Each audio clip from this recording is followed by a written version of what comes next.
stitch is, as the name describes, you're pretty much just making a straight line with your stitch, and a lot of the embroidery stitches are comprised of this stitch.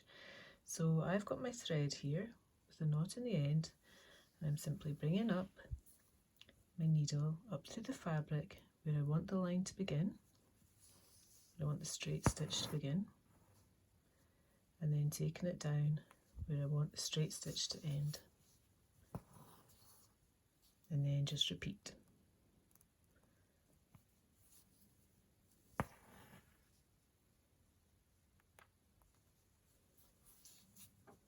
And you can combine your straight stitches and make lots of geometric shapes. So you can see here, we'll just do this stitch.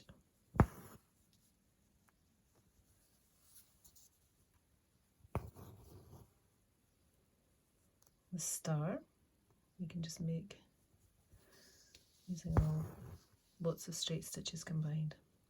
So I'm taking my stitch from one edge, taking it to the centre, then another line, taking it to the centre, and so on. So you can make squares, chevron shapes, triangles, like little pine leaf stems, all kinds of shapes.